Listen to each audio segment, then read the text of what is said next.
Hi guys, how's it going? So I'm out here on my deck because it's like 1,000,000 degrees here where I live and my house does not have AC. I was not gonna do this video till later, but the neighbors to my right are out of town and the neighbors to my left are not home. And I thought I could do it on my deck. So I thought I would do a little experiment just to see how this goes, and I thought we could do some true crime to kind of buffer in between all the shenanigans. But we're not here to talk about her. We're here to talk about some true crime. And one of my, I'm just gonna call it my favorite ones. Listen, no true crime is really my favorite, but the one I was most drawn to is the Wonderland Murders that took place on July 1st, 1981 in Los Angeles. We have been to this location out of morbid curiosity. Last time I was in Los Angeles, had to choose between going to the Sharon Tate location, which is no longer Cielo Drive.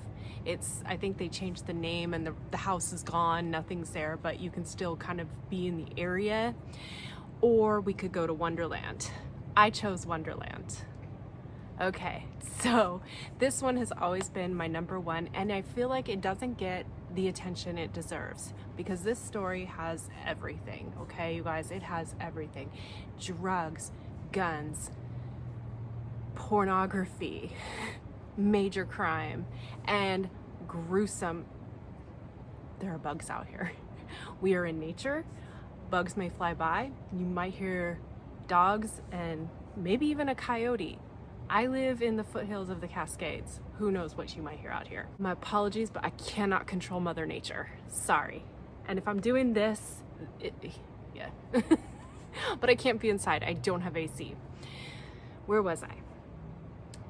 Drugs, guns, pornography, and a very brutal murder. Now, the Wonderland Murders were actually considered some of the most gruesome murders since the Tate LaBianca murders back in 1969. So just keep that in mind. But we're gonna start at the beginning and work our way forward. I will like to start out this video by saying there is no resolution to this crime. Court case, there's been court proceedings, but no one has been formally held accountable for what I'm about to tell you about. So just keep that in mind. And everything is kind of, this person says this person says that, and the people that we are relying on the truth from are hardcore drug addicts and criminals. So we don't know really what happened, and I think that's kind of the appeal to this crime, is the fact that we just don't know for sure. So just keep that in mind. There's no real resolution and everything is a theory. So, but there are some things that are fact that I can give you, and I'm gonna start doing that. So I hope even those of you who are familiar with the Wonderland Murders get to learn something new. I did put in a lot of research. I fell down a very deep rabbit hole. Hope to teach even the most people with most familiarity with this case something new. So hopefully I can do that. Anyways, so to begin, we will start with the actual Wonderland Gang. Now, who is the Wonderland Gang? Now, I have notes, so if you see me looking down, it's because, listen, I'm not that good, you guys. The Wonderland Gang consists of 7 people, 7 major players within the Wonderland Gang. Now, there's more than that. The gang consists of Ron Lanius, Susan Lanius, Billy Devereaux, Joy Miller, David Lynn, and Tracy Raymond McCourt. Those are the major members of the gang. Now, they all lived at 763 Wonderland Avenue. Now, they lived in it's like a 3-level townhouse. I'll insert pictures.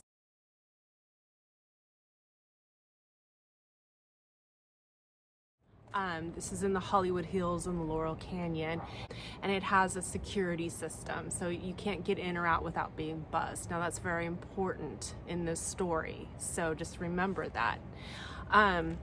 Now, 8763 Wonderland Avenue, official leaseholder was Joy Miller, who was Billy Devereaux's girlfriend. So just remember that as well.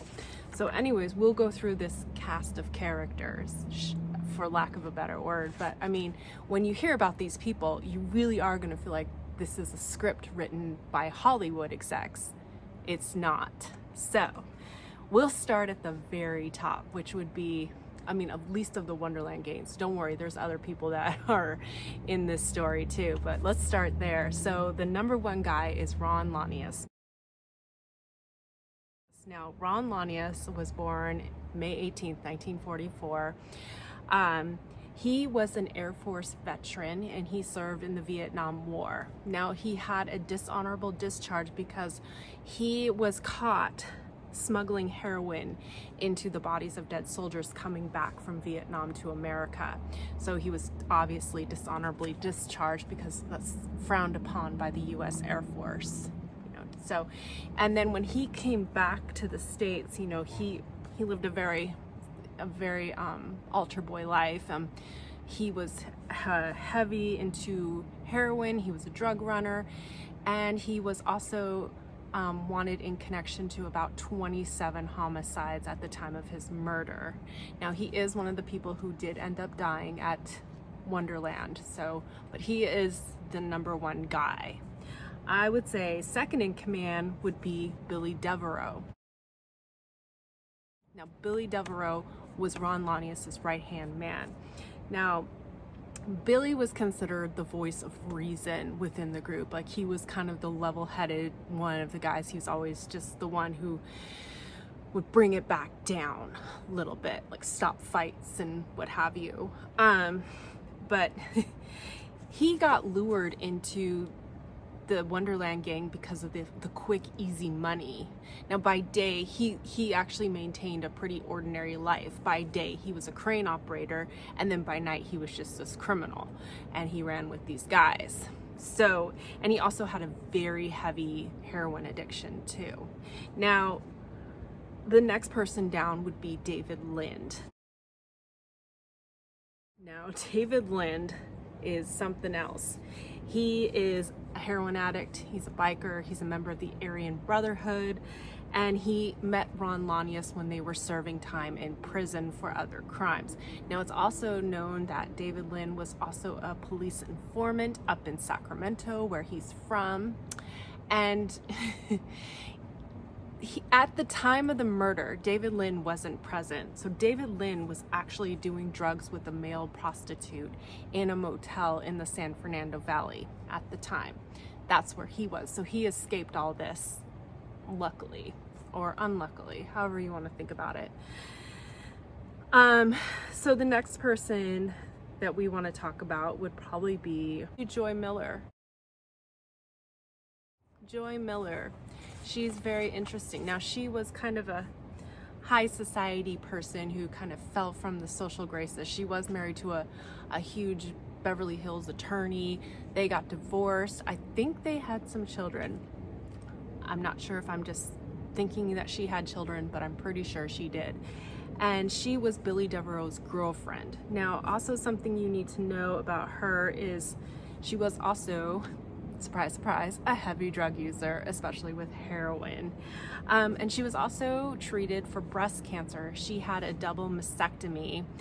And unfortunately, this brush with death with cancer scare didn't really do much for her sobering up. She continued to use heroin after her mastectomy. So she was present at the time and she did not survive this night. She ended up being murdered at Wonderland herself. There was also Barbara Richardson,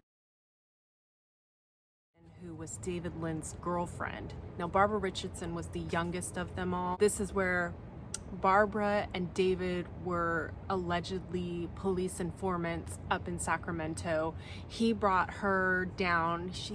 David Lind was invited by Ron Lanius to come down. He was like, hey, things are getting really cool down here. You should come check this out. So he comes down with his girlfriend. I think like maybe a month before the murders. So she was sleeping on the couch, and it said she was the first person to be murdered that night because she was closest to the door. But not least, you know, we'll talk about Tracy McCourt. Now, Tracy McCourt, he was also a member of the Wonderland gang. He was not present the night of the murders. He was actually in his own home at the time of the murders. So he had luckily escaped death. Good for him. However, so the thing with him is he is an interesting character. So he drove a stolen 75 Ford Granada to commit this robbery that I'm about to tell you about. And he was supposed to actually be a major player, but he ended up being kind of the lookout guy at the time of this robbery. And he ended up not committing the robbery, and David Lynn actually nicknamed him Tracy Titmouse. So if that tells you anything about this guy, yeah. After the Wonderland murders, he decided to visit the wonderful Colorado State Corrections Unit, where he spent lots of time, and he has since died. In fact, everyone except for a couple people have died. Did I leave out anybody? I think I forgot. Last but not least, Susan Lanius. Now, Susan Lanius was the wife of obviously Ron Lanius. She too had a heroin addiction. Now, her and Ron's marriage was on the fritz, and they were, I guess, trying to work things out. Now, I'm just pulling that from the actual 2003 movie. It's only said that, and maybe I just missed it, but the only thing I could really find was that they were estranged at the time. But in the movie, it's kind of depicted like they were trying to work things out. So whatever, however you want to slice and dice it, you know, they were trying to work things out. Now, she definitely had a serious heroin addiction, and I can't help but mention Susan Lanius without mentioning Christina Applegate, who plays Susan Lanius in the 2003 movie.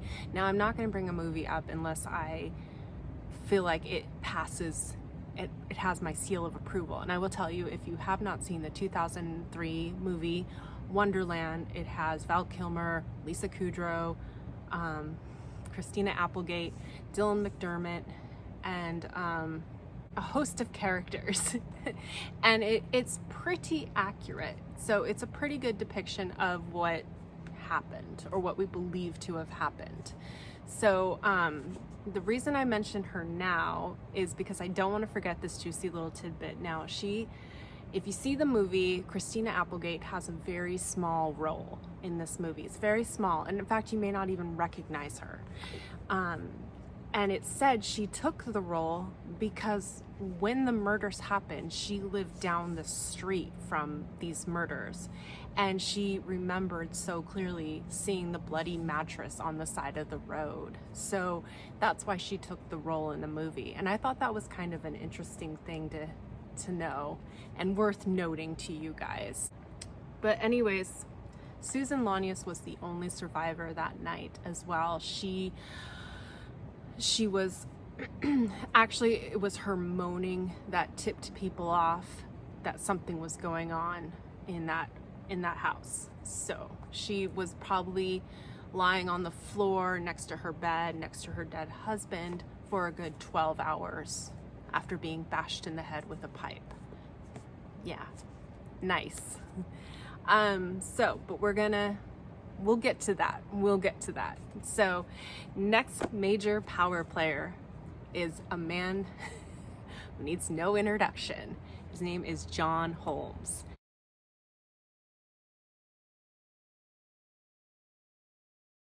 Now, if you're not familiar with 70s porn, good for you. I don't recommend 70s porn knowing all that we know now. It's just, But John Holmes, aka Johnny Wad, was a big porn star in the 70s.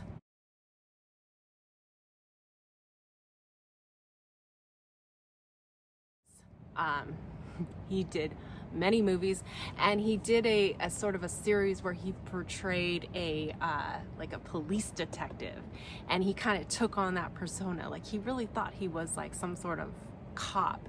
Now, Things you need to know about Johnny Wad.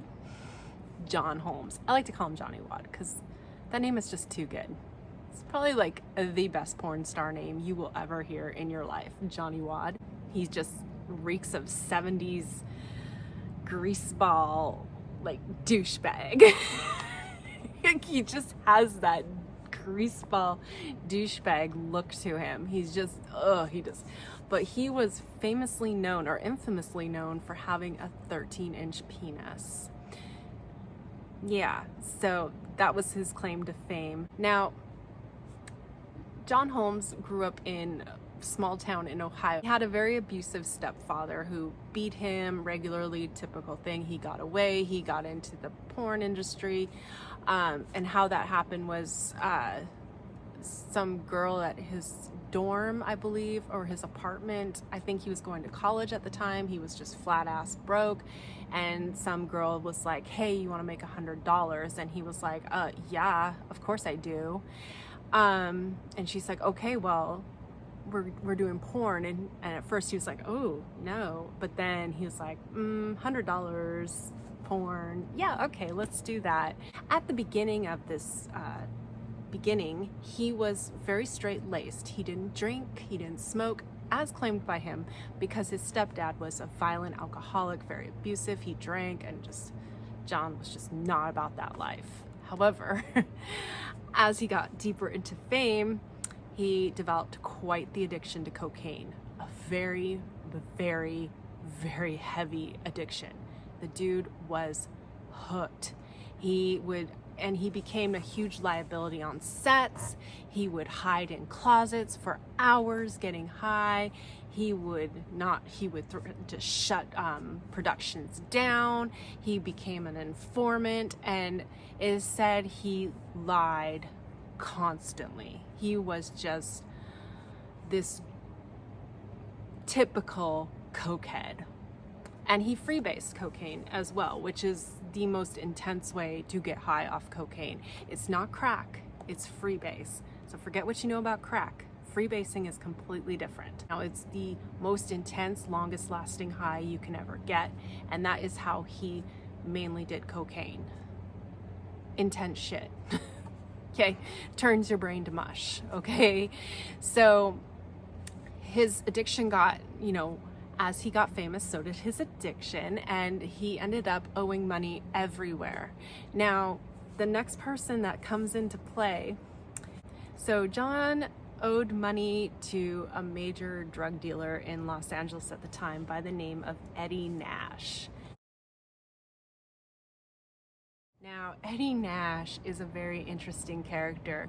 You want to talk about your typical mobster guy? This is Eddie Nash. He is the epitome of mobster. Like, he makes me think of Casino and Goodfellas. This guy is scary. You don't want to mess with him. You don't want to get on his bad side.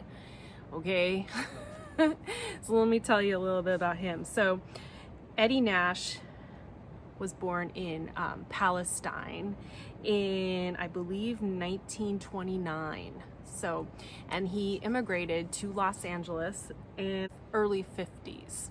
So he came to the United States from Palestine with $7 in his pocket.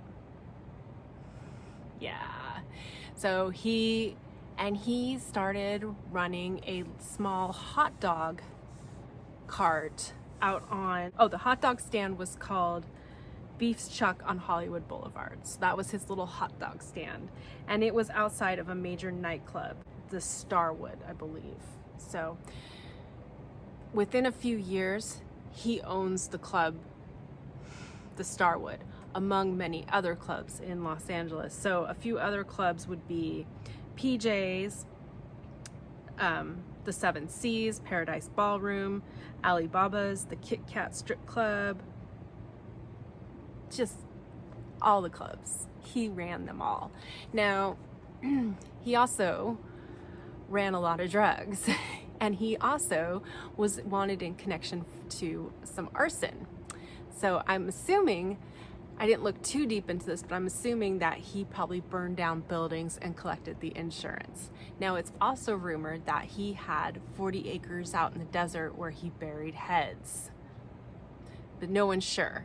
This guy, don't mess with him, basically is what I'm trying to tell you. All of these people come together to create this perfect storm, I'll tell you.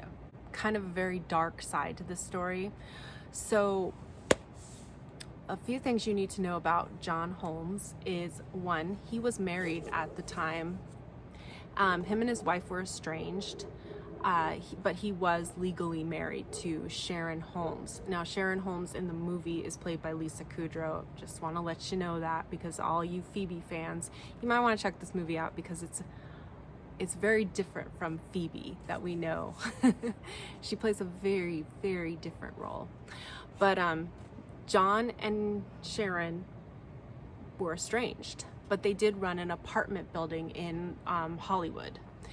And there's a 15-year-old girl who moved from Oregon to Los Angeles with her dad, Don Schiller. Now, at the time, Don Schiller was 15, and when she met John Holmes outside the apartment he was managing, he was like, "Ooh, how old are you?" She said 15. He goes, "Ooh, too young." He would end up having a relationship with Dawn that would last, I think, a good 5 years or so. He groomed her. So Dawn didn't have the best childhood, obviously. Her dad had a hard time making ends meet. I'm not sure if there was some drugs in play or alcoholism with the dad, but John would bring her food, give her work to earn money. He also was known to prostitute Dawn out for extra cash when he owed money. And one of the people she was prostituted to was Eddie Nash, several times. Like I said, he's not a good guy. Don't feel any sympathy for this guy. Don Schiller, around this time, so I'm trying to create this timeline, and I hope it's coming together. Don Schiller does get away from John for a period of time. She goes back up to Oregon, she gets a job, and she stays away, but John keeps calling her, like, "I miss you, please come back," and eventually she caves and goes back. Now, she's been groomed, he's all she knows. She is a serious victim in this story. Keep that in mind. She was the victim of sexual abuse, statutory rape, prostitution, sex trafficking. Like, she was sex trafficked by John Holmes. I mean, significant age difference. Gross. I don't know where her father was, to answer your question that I'm sure you're saying into the screen right now. Where were her parents? I don't know. Not everyone has good parents. So actually, ironically, Don Schiller comes back to Los Angeles right before the murders take place in Hollywood, basically, in scummy little motels. And John was going back and forth to Wonderland. Now, John had burned every bridge in the drug world you can think of, including Eddie Nash. He owed a lot of money to Eddie Nash. And Eddie Nash kind of got sick of him. At first, Eddie Nash was like, "Oh, so cool." You know, he met Johnny Wad, the porn star. I mean, Eddie Nash was like, "Cool, oh my God, let's hang out." And John was like, "Cha-ching, big time drug dealer. I can score so much drugs." It was kind of a very transactional relationship between the both of them. But then at the time, you know, Eddie Nash kind of got tired of him and was like, "Yo, you owe me money," yada, yada, yada. Just was not a good relationship. So John ended up running with the Wonderland gang, which is kind of beneath him if you think about it, because the Wonderland gang was pretty small time considering his stature. I mean, he was big at the time. I'm not just speaking about his man parts either. Like, he was just, that was not a pun, but he was a big porn star during this time. So hanging out with the Wonderland gang was a step down. No one really liked him. No one liked John. I mean, even scumbags know other scumbags, am I right? Ron Lanius was especially terrible to John. He was very abusive. He kind of made fun of him, but then at the same time, they liked the idea of him hanging out. He was kind of a commodity to them at the same time, but they definitely used him. And this no doubt made John very resentful. Now, so we're leading up to a few weeks before these robbery and murder take place. So in all great fashion, the Wonderland gang is sitting around, probably dope sick, looking for heroin, and no one has any. So they hatched this plan that, and this is where it's all hearsay, and I will give you my theory as to what I think happened. So what I think happened is John served them up on a silver platter. I think initially the whole thing started with John just wanting money and drugs because he owed money and he needed drugs. I think it was just that simple. So, but this all started with some antique guns that Ron Lanius had. So they gave them to John to take to Eddie Nash for heroin, essentially. Now, allegedly, John Holmes comes back hours later. He's high, the guns are gone, and he doesn't have anything to show for it. And he feeds them some sort of story like, oh man, Eddie took the guns and he's gonna hold them. He's like, blah, blah, blah. And of course, everyone's pissed off. Like, you were supposed to, we trusted you to do this thing, but it's kind of funny, like you're gonna trust a drug dealer, a drug addict to do these things, really? And it didn't work out. How are you surprised? But anyways, so then, you know, John's like, well, you could get him back. I'll draw you a map of the house and I'll leave a door unlocked and you guys could go in and just take whatever you want. How's that sound? And everybody's happy. And so the Wonderland gang's like, yeah, that does sound good. Eddie Nash, remember how I said he's like gangster? So pretty sure that John Holmes told him that there were millions of dollars worth of drugs, guns, cash, jewelry, everything at Eddie Nash's house. And that might be true. However, the amount stolen varies. So we'll get to that though. But I'm just gonna say, John Holmes said, here, served up Eddie Nash to the Wonderland gang. He's got millions of dollars in drugs, you know, things that aren't essentially missed if stolen, you know? Guns, illegal guns, drugs, cash, those things can disappear. And you can just go take them. I'll draw you a map of the house and I'll leave the back door unlocked and you guys can go in and take it. And they're like, cool, sounds good. All right, what could possibly go wrong? So they give John some cash, tell him to go over to Eddie Nash's house and leave the door unlocked. Well, I'm not sure how many times it takes John to do this task, but he does come back eventually. I don't know what time this all started. We'll just say maybe it started at like 10 o'clock at night and he got the back door unlocked finally by 4 a.m. Now, my theory is John just kept going over there and partying with Eddie and not unlocking the door so he could get more money, go back and party. Just, you know, it's an opportunity. And that's what John Holmes is. He's an opportunist. And that's what I would do if I was him. I would have been living that shit up. I would have been like, oh, I couldn't get to the door. Got some more money. Go back and party. I'd go back again. Oh, I couldn't get the door. Got some more money. And I'd just keep partying. I mean, hey, it makes sense to me. So eventually, though, he does get the door unlocked. And then he goes back. And everyone, the Wonderland gang, is all passed out on heroin. So it takes them from 4 a.m. to 8 a.m. to get their shit together to go rob this guy, which I find so fucked up. Get your shit together if you're gonna rob this guy. So they enter into Eddie Nash's house, guns blazing.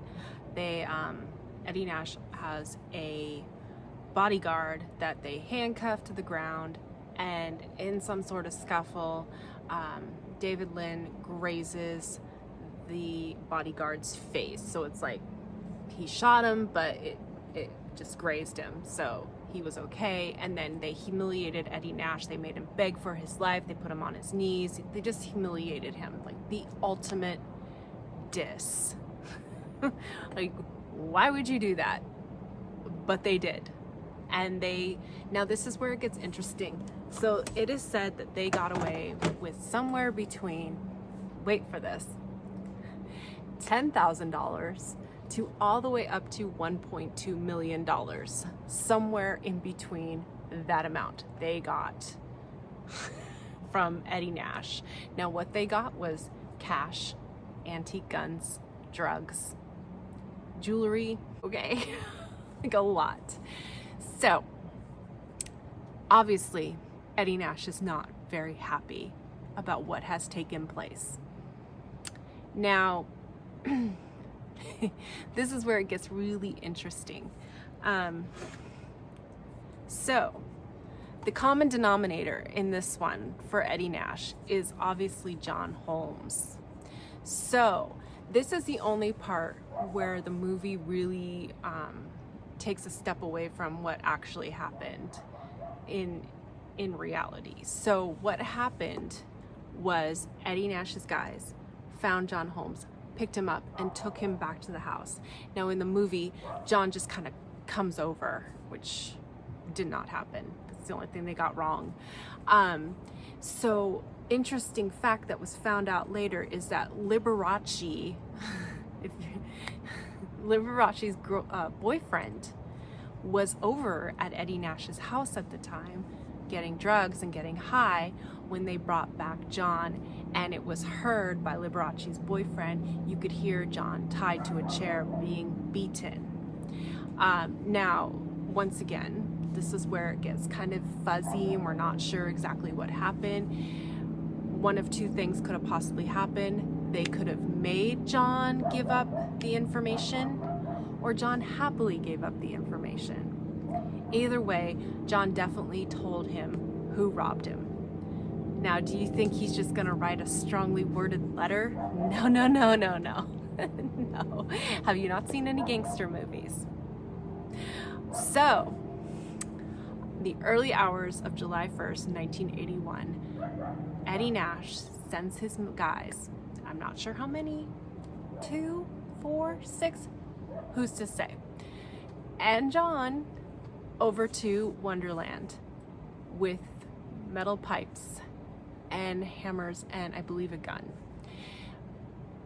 John gets buzzed in because that's the only way they could have gotten in. That's the only way these guys could have gotten in, was through John Holmes. So John definitely had to have been there, and he says he was there.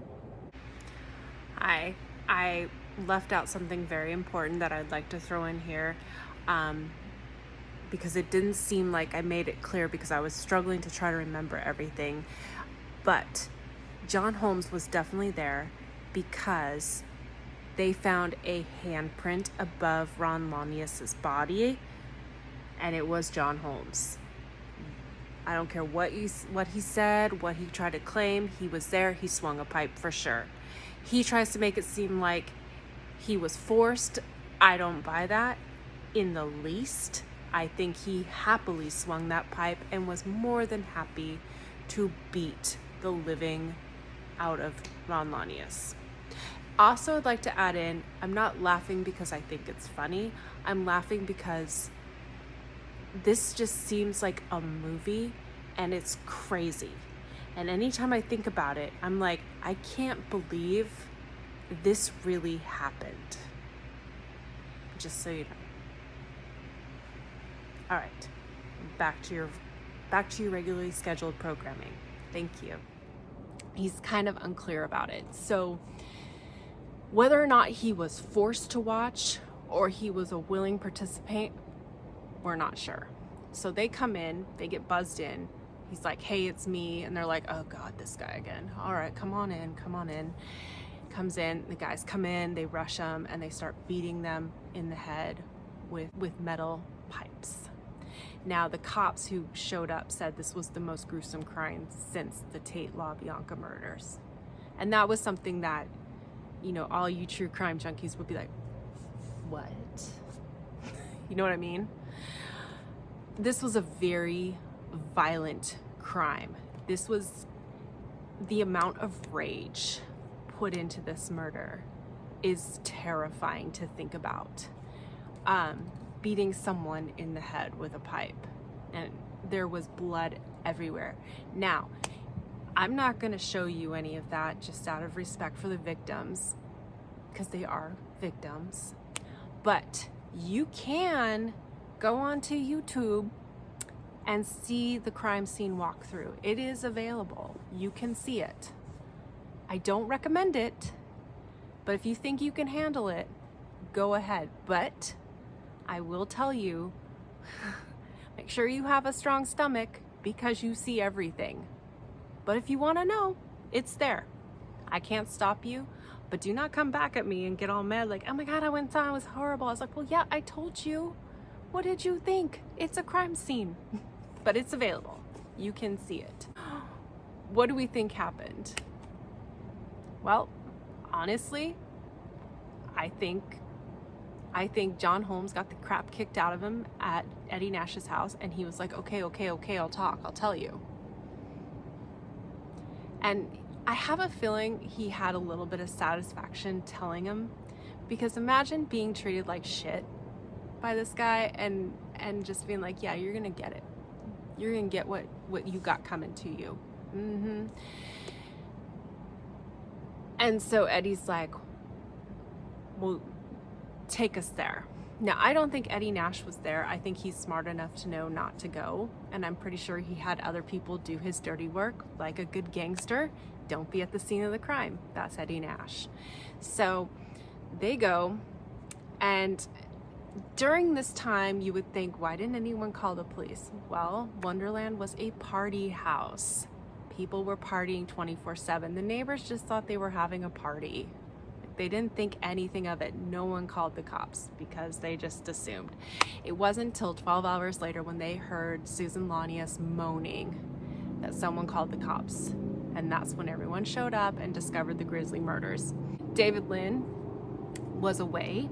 He caught wind of it.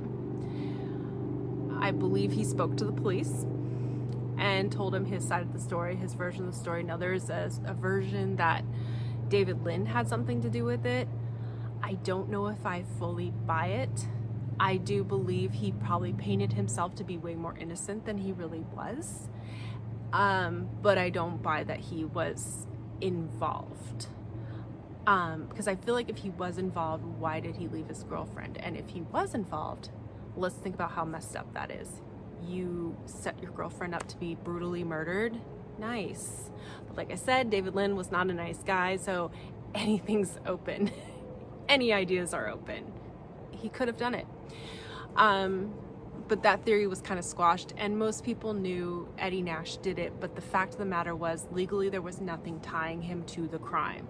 So Eddie Nash never really was, he was never convicted on any crimes. He never was held accountable for any of this.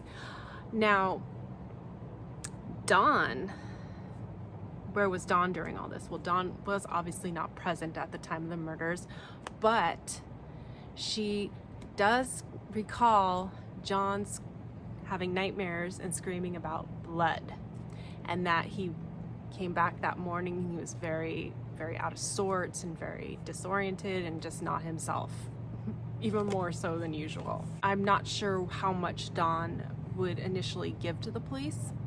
She probably kept pretty quiet, but her and John did eventually go on the run to Florida, where Dawn would eventually turn John in. John did stand trial for these crimes, but he was acquitted. Eddie Nash stood trial. It's rumored that he paid off a juror. Trial, mistrial, whatever. He never really was held accountable. No one was ever held accountable, nor was the actual story ever fully considered. It's basically all theories. After all is said and done, no one was held accountable. No one knows. Susan Lanius didn't testify. She couldn't remember anything. She has amnesia from the beating she took. David Lynn did eventually die too, I believe from a drug overdose, as did all the other surviving members of the Wonderland gang. Now, John Holmes died of AIDS in 1988, I believe, 87, 88, late 80s. He died of AIDS at the age of 43, and he never really fessed up to anything. He never owned up to anything. But there is a story that he appeared at his wife, she was still his wife at the time, showed up at his house the morning of the murders, covered in blood. He took a bath and he confessed to the murders to his wife. Now, I don't think Sharon was ever asked to testify, but she does say this is what happened. Now, why Sharon didn't go to the police at the time, I'm not sure. I'm not sure if maybe she did go to the police and they just didn't take it seriously. I don't know. Or maybe it was too circumstantial. I don't know. If you know, let me know. Or tell us in the... But she did admit to that years later, and I believe it was after John died, which is very interesting. Now, they did eventually get divorced and all that stuff, so good on her. But in my opinion, that doesn't necessarily make me like her, because I don't know why she wouldn't have given out that information. If my husband showed up at my doorstep covered in blood telling me a story of murder, I would probably call the cops. That's just me. I love you, but you did this thing. You're gonna have to answer to that. So, but that's me. She didn't do that. Now, Dawn did turn in John. That's why John actually stood trial, was because of Dawn. Dawn got away from him. And actually, Dawn is probably the only one who's doing quite well. She ended up moving up to Oregon. She got sober. She got married. She has a daughter. And she is an advocate for sex trafficking and domestic violence. And she even wrote a book, Surviving Wonderland, I believe. I will link the book.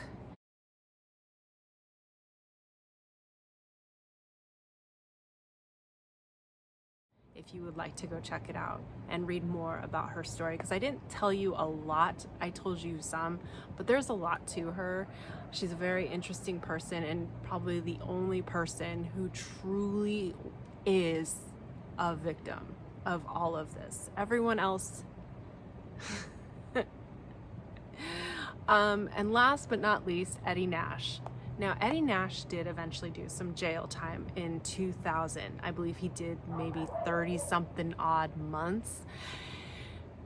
And he was released and he lived out his days in Los Angeles. He has since died. It is common knowledge that he had severe lung problems from all the drugs he smoked. I mean, this guy did a lot of drugs, a lot. And he suffered greatly. It's said that he had serious lung problems. Not good. Don't do drugs, kids. And I'm getting eaten alive by bugs. I'm sorry. You guys are like, what's up with all your bugs? Listen, my house is not air conditioned. It's hot inside and loud because I have fans going. So let's see. So there you have it, guys. Eddie Nash, Wonderland Gang, Wonderland Avenue, Laurel Canyon. You can go see all these spots. You can see Eddie Nash's house. It's still there. You can see Wonderland is still there. As far as I know, it's still there. I've seen it. It's not creepy. It's actually a very nice, quiet neighborhood. And it was also at that time a nice neighborhood too, regardless. So it's a prime piece of real estate, then and now. There's something to be said about Los Angeles between the 60s and the 80s. It just seems like this time in history that is fascinating. And this story is no different. So I hope you enjoyed it, learned something. This is my first true crime video ever. I've never done anything like this. But like I said, this is one of the most fascinating stories, in my opinion, when it comes to true crime. It just has everything. Sex, drugs, and rock and roll. Is there rock and roll? maybe not. They were listening to rock and roll.